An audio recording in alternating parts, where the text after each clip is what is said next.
Hi, my name is Richard Cartwright. I'm a Principal Teaching Fellow here at the University of Southampton. I've worked at Southampton Business School for about 5.5 years. Prior to that, I worked at Solent University for about 2.25 years, and I started my graduate career at KPMG, where I spent 5.5 years.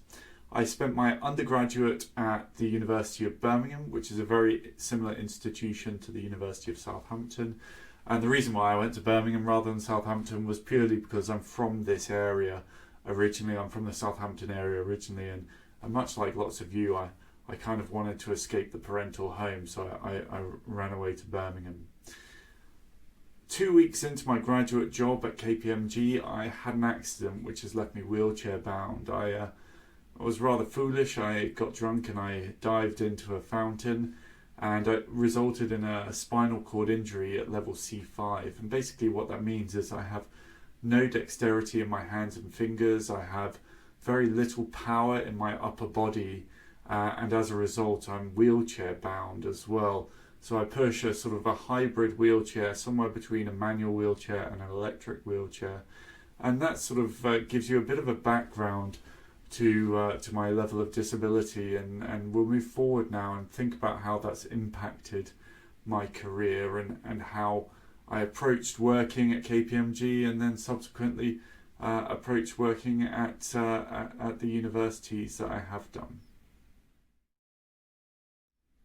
One of my greatest fears, having had my accident at KPMG, was not that I wouldn't enjoy my time there and I wouldn't be successful at KPMG, but it was the fact that if I ever really wanted to change jobs, I might not be able to, because perhaps I would always be second best, and that it would always be simpler and easier to employ someone who's able-bodied rather than disabled, and that might limit my career potential and perhaps my career happiness too.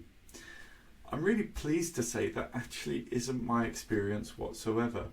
Both when I was recruited into Solent University and subsequently the University of Southampton, actually being disabled hasn't been a problem whatsoever.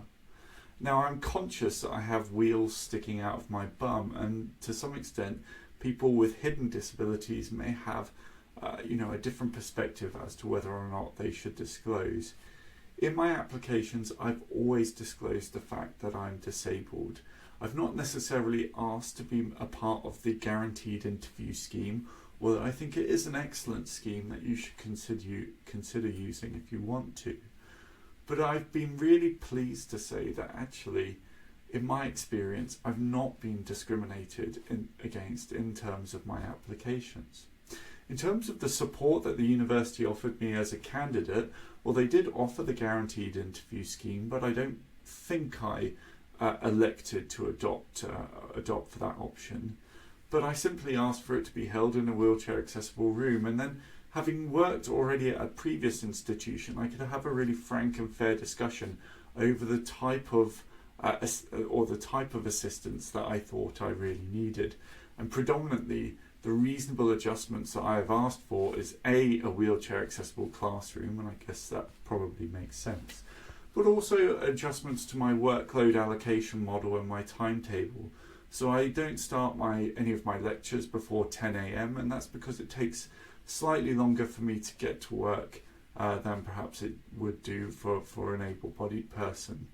I also have asked my colleagues not to allow me to avoid marking overall, but to be allowed to mark things online rather than to mark physical exam scripts, because my lack of dexterity makes that really difficult to handle.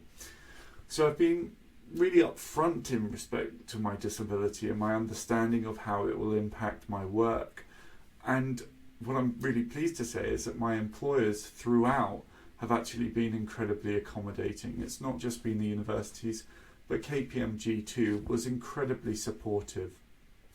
And all I can say is if you ever get the sentiment that your employer is not supportive, I would argue that they're a company not worth working for. So make sure that you're as upfront as you can be within your bounds of comfort, because of course, it is up to you whether or not you disclose. But if you feel that you're getting pushback, what I would do is really ask you to think about whether or not that's somewhere that you truly want to work. I'm conscious that I've had a really positive experience with all of my employers, but equally I'm aware that my experience is not shared by everyone else. And as a result, I've always tried to do the extra thing by engaging with employers, with disability networks and steering groups, with anyone that I've worked with, to try and make the situation better or more uniform across the institution. At the University of Southampton, I've worked with the diversity team in chairing their disability self-assessment team, which is helping the university apply for renewal of its status as a disability confident leader. And I'm acting as chair on that committee. Now, that's a sort of indirect way of trying to make sure that the experience that people have as a disabled employee is a more positive one and it's a more uniform one. And I'd really encourage you, wherever you find that there's an issue, that you try and help solve it and you try and help provide solutions to the institution that you're working for.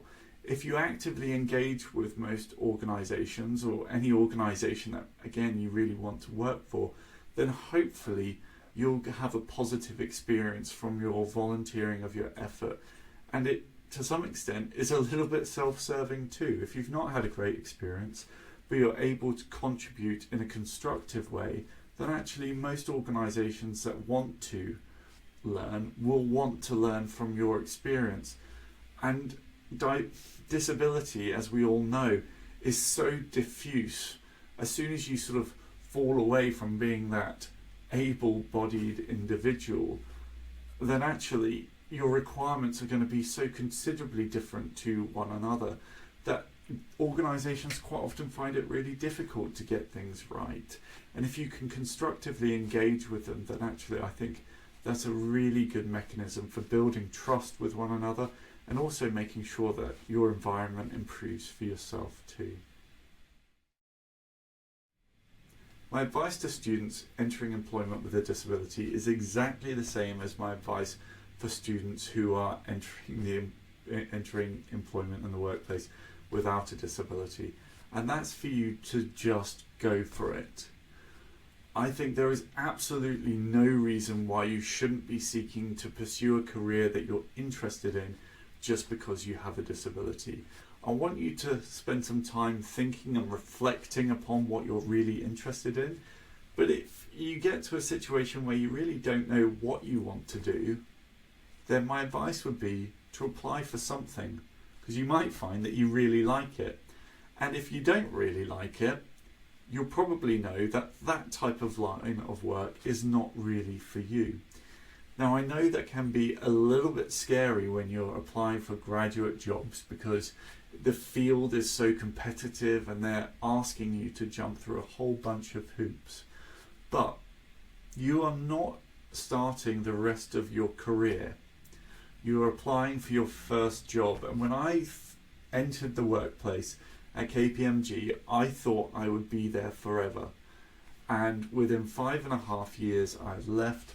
Within 2.5 years, I'd moved from my next institution. And now I found a sort of happy home at the University of Southampton. It is not what I expected my career to be, but I've had a fantastic time throughout the process. So apply for something, anything, if you don't know what you want to do. Do it, and if you like it, do more of it, and if you don't like it, then stop it and do something else. But don't be afraid that your disability is going to get in the way.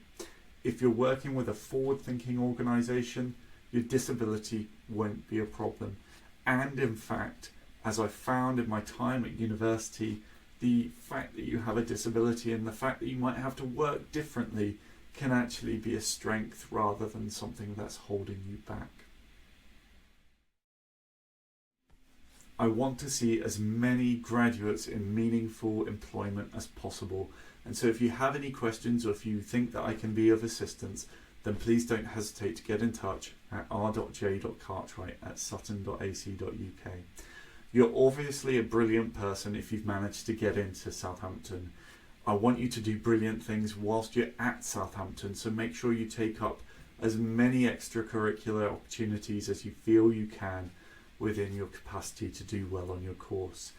And fundamentally, don't be scared of applying for brilliant opportunities after Southampton.